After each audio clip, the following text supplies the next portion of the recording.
I've been trying to figure out for years why regular people believe in conspiracy theories. Bigfoot, flat earth, UFOs, chemtrails, faking the moon landing. So I decided to do some research on conspiracy theories to understand how they actually work. Not to make fun of these people, but to really understand what's going on here. Why could regular people fall for some of the craziest sounding things? Here are 3 psychological reasons normal people fall for conspiracy theories. 1. It makes them feel smarter than everyone else. In 2017, a French psychologist named Anthony Lanchen ran 4 studies with over 1,000 participants to answer why people believe in conspiracy theories. He recruited people online and gave them well-known conspiracy theories to evaluate. Things like the JFK assassination was a coordinated government cover-up. He then asked his volunteers how true they thought this conspiracy theory was on a scale of 1 to 9. Then he asked 2 more very important questions. Do you think the information you use to form this belief is available to everybody? Do you think most people know what you know about this conspiracy theory now? What he found destroyed everything we thought we knew about conspiracy theorists. The stronger someone believed in a conspiracy theory, the more they believed they possessed secret information that other people simply didn't have access to.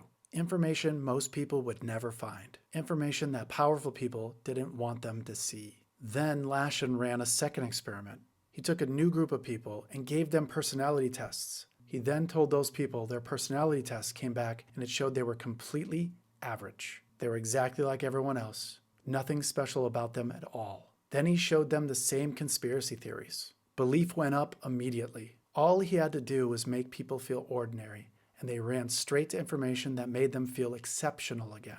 The need to feel unique didn't just predict conspiracy belief, it caused it. These people aren't falling for lies. They're choosing information that makes them feel like they can see what everyone else is blind to, that they know things others don't know, that they figured out what others are hiding. I'm not a sheep. That feeling is more addictive than any drug, and once you feel it, you'll do almost anything to keep it. This is why conspiracy theories prevail for so long.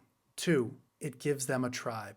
In 2017, Princeton University psychologist Alan Komen ran a study to understand the connection between loneliness and conspiracy thinking. He recruited 120 students and asked each person to write 2 paragraphs about themselves, who they are, who they want to become. He told them the other students in the room would read their paragraphs and decide whether they wanted to work with them. Then he randomly assigned some students to be rejected. No reason given, just shut out. The rejected students didn't get angry. They started searching desperately for meaning, trying to make sense of a world that had just rejected them without explanation. And that search for meaning led them directly into conspiratorial thinking. Komen called what happened next a dangerous cycle. The person feels excluded, they share a conspiracy theory, family and friends pull away, the exclusion gets worse. They find a conspiracy community that welcomes them completely, and they never leave. Because leaving doesn't mean changing your mind. It means going back to being completely alone. For people who have been invisible their whole lives, passed over, ignored, left behind, a conspiracy community is the first place they have ever truly belonged to something. When you try and argue them out of their beliefs, you aren't fighting an idea. You're fighting the only family some of these people have ever had.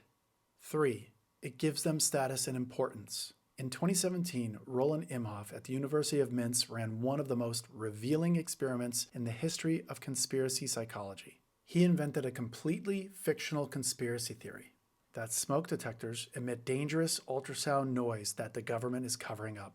Something nobody had ever heard of. Something with zero basis in reality. Then he split people into 2 groups. He told the first group that only a small minority of people believed this theory. Hardly anyone. Just a few people who had figured it out. He told the second group that a large majority of people already believed it. Mainstream. Common knowledge, same theory, same evidence, zero difference in the facts. The minority group believed it significantly more. The moment a conspiracy theory becomes something everyone knows, it loses all its value.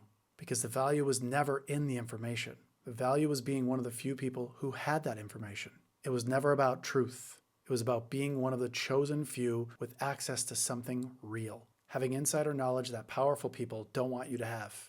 Being important. Being somebody who matters. For people who have spent their entire lives feeling powerless and insignificant, conspiracy theories hand them something nobody can ever take away. The feeling that they matter, that they know something you don't know, and you cannot make them unsee it. This is why conspiracy theories don't die. They were never about the truth.